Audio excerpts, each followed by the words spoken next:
Hello, my name is Bobby Ott. I am the superintendent for Temple Independent School District, and I want to welcome each and every one of you, our parents, our community stakeholders, our business leaders, our spiritual leaders, all the different stakeholders that are interested and have an interest in Temple ISD. I want to welcome you to this presentation.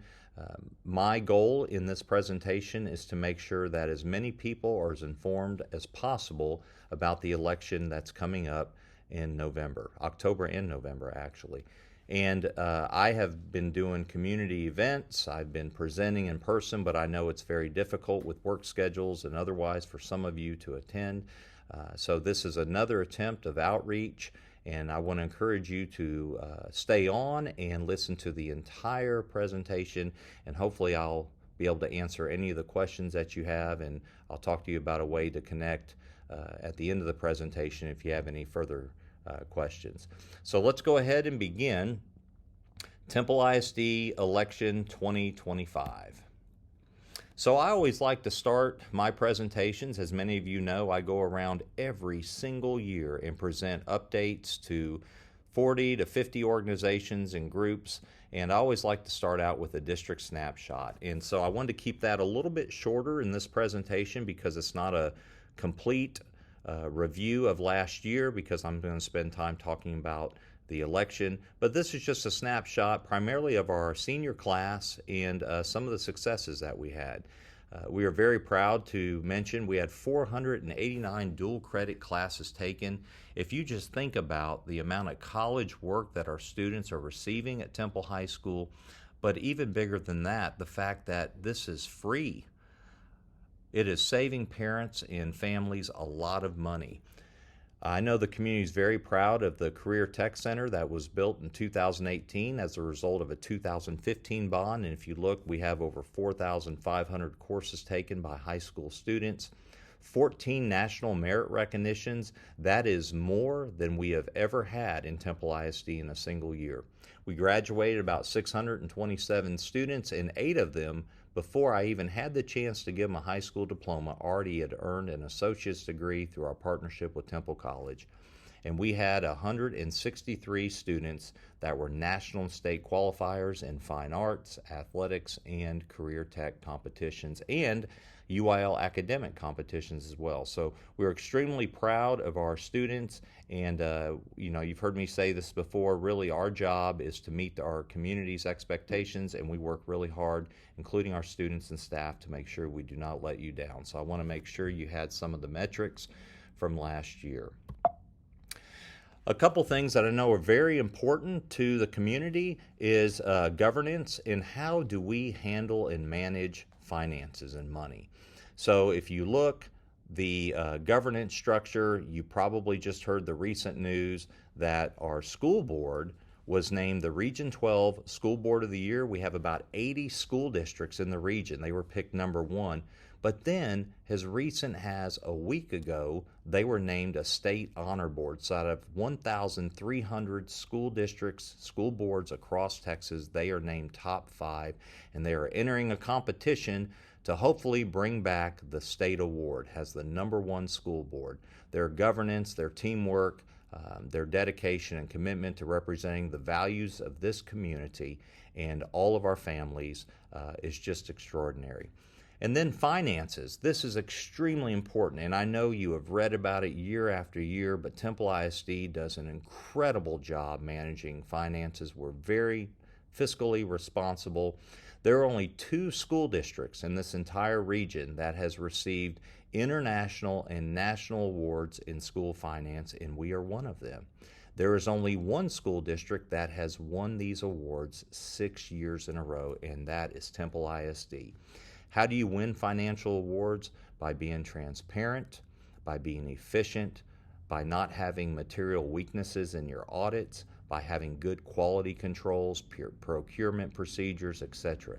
We do a fantastic job managing your money, taxpayer dollars, and providing the very best education we possibly can with the taxpayer in mind. The askings that we have of the community are not an overnight sensation. These are things that have involved long-range planning. As you can see here, this is a roadmap that encompasses 15 years of strategic planning with community engagement, with leaders in the community, with parents. Even students have been involved in this process at different times. There are two pieces that this roadmap really addresses: response to growth and response to needs, like safety, security, or technology. So it started in 2011. That was really the first master plan that was put together, and we actually passed a bond for around $55 million. And that was to address one school, which was Jefferson, and some science equipment. In 2013, we went out for another asking on the maintenance and operations side to address school buses and to address library collections, science materials, and technology. In 2015, we went out for a bond, and that was $136.5 million. And some of the big projects out of there that you may remember were Thornton Elementary School and also the Career Tech Center, which opened in 2018. In 2018, that's when I was hired as superintendent. I had served in the district previous 6 years, from 2012 to 2018, as the assistant superintendent. So I've been involved in most of this pathway here. In 2018, we were hearing that Temple ISD, not the city of Temple, but Temple ISD, is growing. So we commissioned our first demographic study, and sure enough, we were growing in the south, the northwest, and northeast. And we purchased property 2019 that we owned for an elementary and a middle school. We didn't do that through a bond, so it didn't collect interest. We paid cash and owned it outright. And we bought it for a very, very good price. It was 47.5 acres. Today, we have Sampson Howard Elementary on it. In 2020, we went ahead and updated our facilities master plan, and in 2022, due to all the growth, went back out for a bond, and we were able to remove portables. We were able to add an operations center. We were able to do a lot of different things that the district needed done, classroom additions, and so forth throughout the district. In 2023, we purchased land because of a demographic study, and that's for a future elementary school down further south off of 93. 2024, updated the facilities master plan again, and here we are in 2025.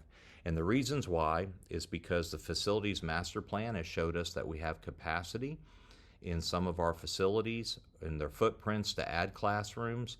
And two, not only are we trying to accommodate for growth, as you can see there, we will have, per the demographic study, 500 more students in the next 4 years.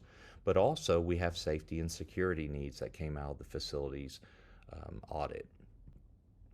So let's talk about the demographic results. This is a high-level summary. As you can see here, we are growing by 1.5% to 2%, maybe a little bit more per year. Temple ISD, today, inside our school district, we have more homes being built than we have in 40 years. All you got to do is drive around. You drive by Hector P. Garcia, you see homes being built. You drive by the new elementary school, Sampson Howard, you see homes being built. Western Hills, Kennedy Powell, residential units are being built all over. 35 total subdivisions. 18 are active. You see the framing. Some places phase 1's finished, phase 2, and 17 future sites. So because of that, we have to plan for more students and families. The facilities master plan showed us that we actually have some footprints in this district where we can add classrooms instead of just going out and building all these brand new schools that cost a lot of money. So we have capacity at the high school, and I'll get into more detail on that in a subsequent slide, at Kennedy Powell and Hector P. Garcia, which coincidentally are situated in the northwest part of the school district where we have growth, and the northeast. Both elementary schools sit on 30 plus acres of land, so we have room to just expand onto our existing schools. Meredith Dunbar has plenty of land to expand classrooms, and some of our middle schools still have a little more capacity. And we also have identified security needs and safety needs that are really largely due to the new Texas Education Agency requirements that have come out the last 2 legislative sessions. As you can see here, we do not do anything in isolation. There has been plenty of meetings. We started with our parents February 5th, and you can just look down. There's been 10, 11 meetings, and I'll show you another slide that has meetings scheduled all the way in the next couple months. Just engaging in different groups. We started with the parents and presented the demographic data and the facilities master plan data, and started working on plans. And they gave us input. As parents were the primary architects of these plans, between parent meetings, as you can see, I was engaging with many other community and business groups and our spiritual leaders, our church leaders as well, and getting input based on the parents' plan and taking that back to our parents and helping them in the design process. So you see a number of meetings here dating back from February. And then if you look at the next slide here, there's plenty more to go. We're meeting with realtors, chamber, more parents, more community members, church leaders, rising leaders, young professionals, you name it. Our job, at least in my mind, is to make sure that every single person is informed to the best way we know how. So we got to a point eventually where the parents were presented several options. One of them, we already have the land. I think we have the land for every building that we're going to need, at least for a long time. And we could just go build a new elementary school and a new middle school right now. Now, obviously, when you open it, you're not going to open it at capacity. Or we can go back to those existing footprints at Kennedy Powell and Meredith Dunbar and the high school and Hector P. Garcia, and we can add additional classrooms. Well, by an 88% margin, the parents said we want to maximize existing footprints. And there's the rationale. One, it's a lot cheaper. It's a lot cheaper to add classrooms, not just in construction costs, but even in personnel. If we open up a new school, you're going to have to hire a principal, whether it's 200 students or whether it's 700 students day one. You're going to have to hire a nurse, a librarian, an assistant principal, a diagnostician. I can go on and on and on. When you're just adding classrooms to existing schools, you already have those positions. So all you need to do is hire one teacher per classroom based on the students that come in. That's a manageable scope. It's more efficient. It makes better sense, and it's lower on cost. It's very sensitive to our taxpayers. I think the parents came up with a fantastic choice here, and so they gave us our marching orders, and our job was to take this and start working on plans and collecting feedback. So the plans manifest into two areas, a Prop A and a Prop B. Prop A addresses the safety needs, and Prop B, which we'll get to later, addresses the capacity needs. As you can tell, these askings are not anything fluffy and fancy.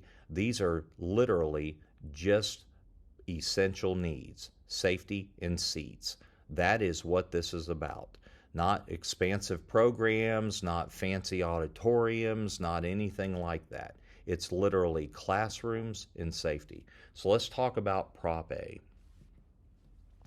Prop A, one of the requirements from the Texas Education Agency, in fact, all of these on here are requirements from the Texas Education Agency, but one of the requirements is to have an armed officer on every campus, and they must be peace officer certified. At our elementary schools to date, we do not have that. We have commissioned security officers, which do not meet the letter of being peace officer certified. So we are wanting to put police officers on every single one of our campuses, not just our high school and middle schools. So that would require 10 dedicated officers and a supervisor. We adopted a deficit budget last year to meet the impact-resistant film requirement. We did that to take care of our school buildings, and now we have our non-student facilities. Everybody deserves to feel safe, staff and students, and so our staff members that are in our transportation department, our staff members that are in our maintenance building, our admin building, we deserve to have those same safety standards as well. Perimeter fencing, I think about campuses like Scott Elementary and Western Hills. When you walk out the back, you see your playground, and then you see there's no fencing behind it except for the residential wooden fences in their backyards, where literally you have access through gates. So we need to adopt the perimeter fencing on those campuses and also address that need. And we have the same situation in some of our courtyards or playgrounds. Security camera replacement, cybersecurity upgrades, and then upgrade of campus fire alarms. Now, we have to recognize that a piece of legislation passed, and I actually was fortunate enough to be part of authoring this or helping the author with this, and that's House Bill 2. And it allotted $8.5 billion to public schools, and we are so grateful. But over 80-something% of that money was restricted and assigned to teacher pay raises, only for teachers years 3 and up, not 0 through 2, and for special education, both great needs. Who could argue with that? Very little money left over to address the other requirements that we were assigned.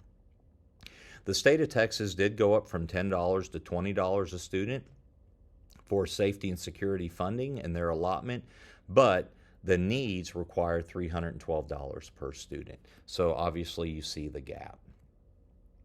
I do want to play this video from Chief Reynolds, our police chief here in the city of Temple, explaining the partnership and the value of having police officers on every campus and the relationship between the Temple PD and Temple ISD. What I think of community-oriented policing is really foundational around those relationships, trust, and communication. What I mean by that, for patrol officer, it means you got to get out of your car and talk to people, right? And in the school setting, we're always out of our car. And we're interacting with parents, we're interacting with students, we're interacting with staff, cafeteria staff, janitorial staff. So there's this real communal experience, in my opinion, to the SROs. I would hope that for most in our population outside of the school setting, they find a bit of security and safety in knowing that their campus has a school resource officer. They're highly trained. They wanted to be there. They can't just, we don't just assign someone. They have to apply. There's a process for it. They have a strong love and support and desire to want to work with the youth in our communities. So that's a huge benefit both inside and outside. The relationships extend outside to the parents, obviously, as well. And they have a resource that they can contact if they're experiencing something at home that they might need. We want them to reach out to us. It truly is a unique partnership. It's a partnership between the school districts, the law enforcement, and the community. And again, those things that I've mentioned, interoperability, the radio system is connected with every officer that exists. So if something did, God forbid, happen at one of our schools, we automatically have a connection point, communications. We're very familiar with the layouts of the schools. We train in the schools. We do yearly tabletops with the school district on everything from active assailant to weather, severe weather events, lockdowns, and the reunification process. So the partnership, the community, it all comes together, and I think the SRO program is a great example of community policing, because there's nothing more communal than being in a facility, not in a patrol car, where you're literally walking around and talking to people for your entire shift. That is community policing.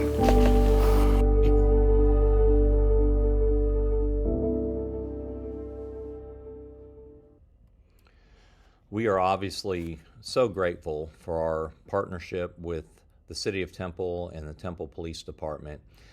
Three of the things that Chief Reynolds mentions that I think are salient to anybody listening to this presentation is training, communication, and operability. Every single police officer would be academy trained. Our security officers, whether they're commissioned or non-commissioned, are not academy trained. That is a very high level training. It's 18 months. It takes a lot of time and a lot of logistics and specified training to allow them to adopt a crisis and handle safety situations. The other thing is the ability to mobilize first responders. I will tell you that I've been out in the community presenting, and that really strikes a chord with a lot of people. When you're on the same radio channels, when you can mobilize ambulance, fire, other patrol cars to a crisis Time saves lives, and it's extremely important to have those resources on our campuses. God forbid that anything happens to our staff and students, but I'll tell you, to have this type of response available would absolutely minimize and provide the type of assistance we need in a safety crisis. So the cost of all of this, and I will show you here in a second, is $2.75 million. I'll show you the breakdown. Our current year maintenance and operation rate is 79 cents. You can see it there on the right of the slide. To get all of these things to take care of safety, it would be 80 cents. It is 4/5 of a penny, less than a penny, to generate the revenue to be able to take care of our safety and security needs. Now let's see what the breakdown of the 2.75 million is. 10 additional police officers and supervisor would be $765,000 a year. The perimeter fencing and impact resistant window needs is about the same price, $748,000. Cybersecurity upgrades, $300,000. Current SROs being paid, the ones that we currently have on campuses, would be $687,000, and then security cameras and much needed updated campus fire alarms would be $250,000 for a grand total of $2.75 million. And remember, all of this is for less than a penny. So this is the summary of Prop A. Now let's talk about seats. Let's talk about how do we respond to growth, and that is Prop B, classroom additions. Remember, we are not doing new buildings. We are doing classroom additions. And you will see later in Prop B that it will result in the smallest bond amount that this community has seen in about 13 years. So first of all, we would add 16 classrooms at Temple High School. And obviously when you do that, you're going to have to add restrooms. We have fencing needs there as well. You're going to have to add, there's an HVAC unit that we're going to have to need repair on. We're going to have to add furniture, and we're going to need to add a gym as well to take care of all this growth. Our building capacity there is 2,500, and we will reach that in the next several years. We have 8 teachers right now that would occupy those 16 classrooms, because whether you know this or not, in Temple High School we have 8 core teachers. That means they either teach English, math, history, or science. They don't have their own classroom. They are traveling to other teachers' classrooms during their conference periods to teach in those rooms. And I'm not suggesting there's anything wrong with not having traveling teachers, because I know that's a reality in some cases, but it should not be a permanent solution. At Edwards Academy, our other smaller accelerated high school, we would add 2 classrooms, and that would also help address growth. That's about 50 students at the high school level. And we have, required by state, all school districts, a special education 18-plus program. This is a program that has students in it that could be ages 18 to 22, and our job as a school system is to prepare our students in this program with high needs to be able to transition into the workforce and prepare them with real-life independent skills. It's a transitional program. Right now, they are currently housed in 2 portables. Remember, the community is against portables. They have spoken that loud and clear. We had 47 portables in 2011, and the community over the last several bonds voted to get rid of them, and this last bond was to get rid of 20 portables, our last 20, and we will. But here's the deal. How do you respond to growth? You're either going to drop those portables back in, or you're going to build permanent classrooms. If you drop the portables back in, do you think it's free? No. Anywhere from $150,000 to $200,000 when you're talking about the facility itself, the portable itself, the insurance, the utilities, etc. And plus, they're not safe at all. So, and we would also add restrooms because we're adding classrooms to Edwards Academy. So, the next couple slides, what I'm going to show you is basically what it looks like with portables, the different campuses, and without. It's basically if you vote yes or vote no, because this is the reality. You have to have seats for children at the end of the day. So on the left-hand side, it says Temple High School classroom additions with portables. If you look in the red outlines, you will see 8 portables situated all over the campus. Each of those hold 2 classrooms. So you can see there are 16 classrooms spaced out all over. That's the only places we have to put them. That compromises safety. I'm one teacher, I have 25 kids in my classroom, and one raises their hand, they have to use the restroom. They have to leave this portable, they have to go inside the main building. I can either walk with them, or I can leave 24 kids in my class unattended, or I can stay in there and leave a student unattended. And that scenario applies at elementary, middle, and high school levels. Another reason portables are not safe. And if it was a vote yes or support of it, we'll then look at the right-hand side without portables. The back side of the high school down Houston Street, where it runs along the very back by the library and the CTE Center, we have a freshman parking lot. And we would just basically connect that to the building, and we would put a 2-story building on there, 8 classrooms at the bottom, 8 at the top, and then you'll see the parking lot flipped on the back side there, which we already have property. The parking lot will go long ways because it's a floodplain behind it, and it would cost too much money to work drainage, to build up the topography and everything else to get that parking lot to run north-south versus east-west. So, it's not that far to walk. We'll just make it east-west and save everybody money. But that's what we're looking at to take care of the growth and capacity needs at Temple High School. Edwards Academy, if you look to the left, you'd have 3 portables. On the top side, where you have 1, that would be the 2 general ed classrooms we would add. At the bottom, those are already there. You could drive by today because that is currently where our special ed 18-plus program is housed. If you look at the right-hand side of the T-chart, you will see that we basically add permanent classrooms and just finish out the horseshoe of the building. It's much cleaner and much safer. Let's talk about elementary and middle school growth and how we would address that. At Hector P. Garcia, we will need 6 classrooms. At Kennedy Powell, we will only need 2. We will need improvements and renovations at Meredith Dunbar for 6 classroom spaces. And then if we need to push out new facilities, we can rezone elementaries if we need to. And we have a little bit of finish out work to do at Lamar, Travis, and Wheatley. So Kennedy Powell with portables, you can see there we would put the 2 portables on site in that location. Without portables, we would basically just extend the building into 1 wing, 1 line of sight, and you would add the 2 classrooms. At Hector P. Garcia, we'll look at that one. That looks like a portable village. You have 6 portables outside of that facility versus a wing that you have on the right-hand side.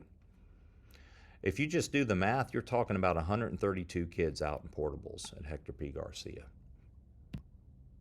Meredith Dunbar, many of you know this facility well because it's a historic facility inside the school district. It used to be a high school, and the building that is outlined in red on the left-hand side used to be the vocational building for the old high school back in the 60s and 70s. It is now called the Little Wildcat Enrichment Center. As you can tell, it's detached from the facility.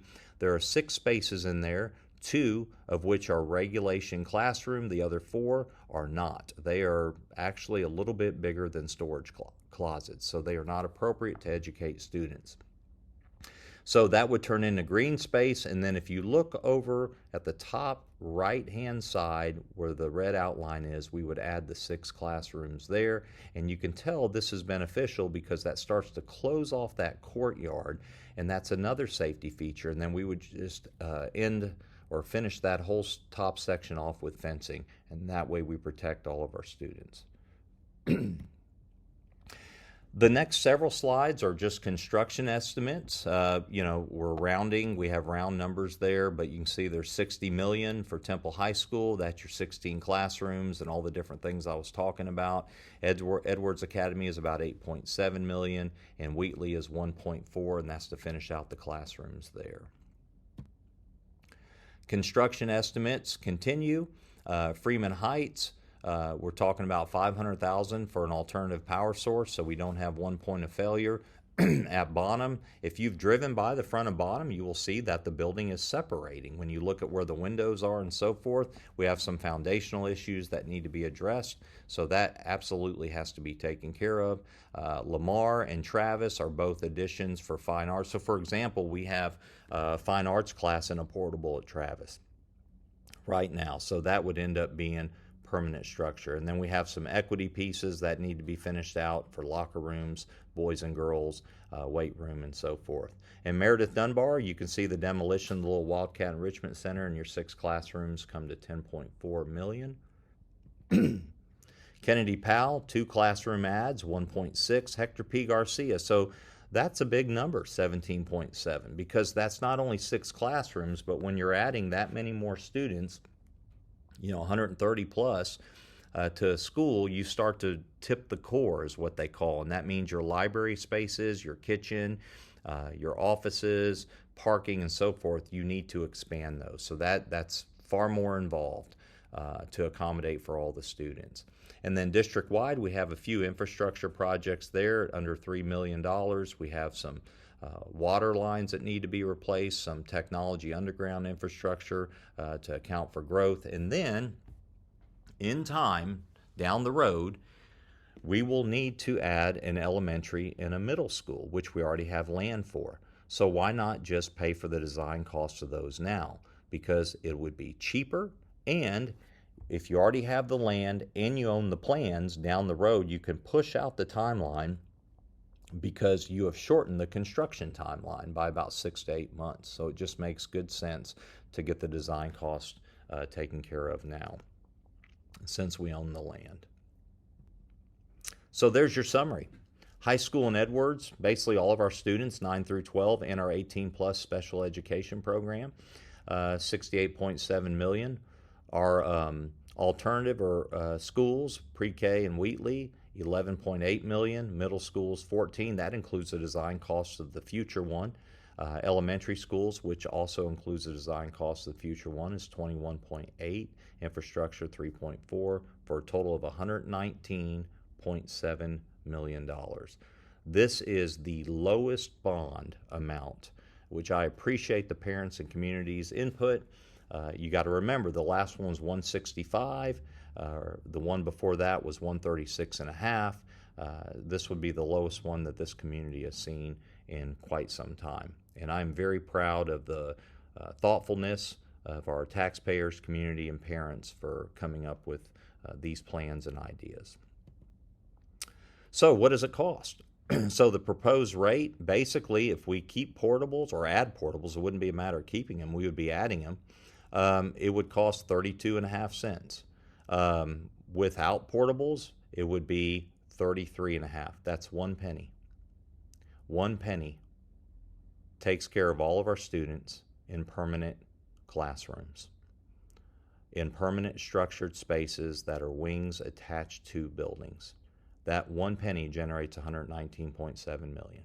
And as you can tell by other bonds, we've always been on budget. Even with cost inflation, we've done a great job being on budget and on time. So, total financial impact, I've walked through both propositions. Just as a quick reminder, Prop A is safety, Prop B is seats. First of all, as a reminder, 65 and older, it's zero tax impact because of the frozen dollar amount. Something that some of you probably know about is we're also getting a very good, or we will be getting a very good increase in our homestead exemptions. It will be on the ballot in November as well, and I can't imagine it not passing because it always has by 98% or more. But if you are under 65 years old, your homestead exemption would go from $100,000 to $140,000. So it's $40,000 more in increase of the exemption, which would eliminate from the TISD tax impact. If you are 65 and older or disabled homeowner, you go up another $100,000, from $100,000 to $200,000. That would be exempt from the TISD tax impact. I just think that's outstanding. And the other thing that I want to share with you that's very important is 62% of this tax impact would be paid for by businesses and commercial, not by homeowners. We have so many incredible businesses in this community that they end up carrying a majority of this tax increase and this tax impact. So what does it look like in real dollars? We can talk tax rates and values and appraisals and all that business all day long, but at the end of the day, people want to know, what does it cost me, right? What is the tax bill? What's it going to say, right? And so if you go to the Temple ISD part of the Bell County Appraisal District, it will show you that the average home is around $250,000. If you own an average home of $250,000, your monthly impact will be less than $5 a month. And that is if it was a vote in support of both props, Prop A and Prop B. It's still under $5 a month, under $60 a year. And so you can do the math up or down depending on your home value from there. That is really extraordinary. Once again, this is a credit to our parents and community members who have been involved, because they have had the taxpayer at the front of the mind, and to be able to handle these needs for basically less than 2 pennies when you look at both sides of the tax rate is pretty extraordinary. And this is a summary. As I mentioned earlier, Prop A would handle maintenance and operations, which is the first bullet, safety. You see there the police officers, the campus fire alarms, so forth. And then seats, which is the INS side of the tax rate, interest and sinking, that's Prop B.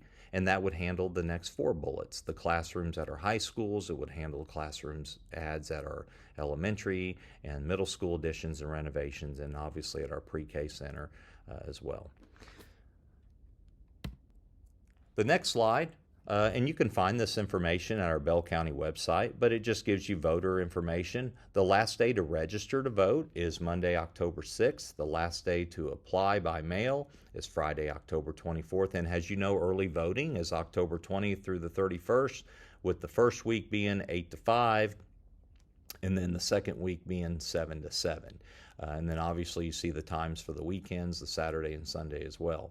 And then Election Day is November 4th, and that is 7 a.m. to 7 p.m.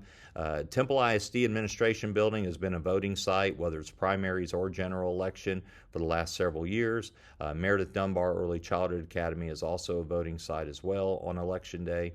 And if you want more detailed information about other sites, feel free to check the Bell County website. And most importantly, how do we continue to be connected? You can trust we're going to do everything we can to be out in the community. You know me personally. You know I'm very accessible, very transparent. So is my staff. So is the school board.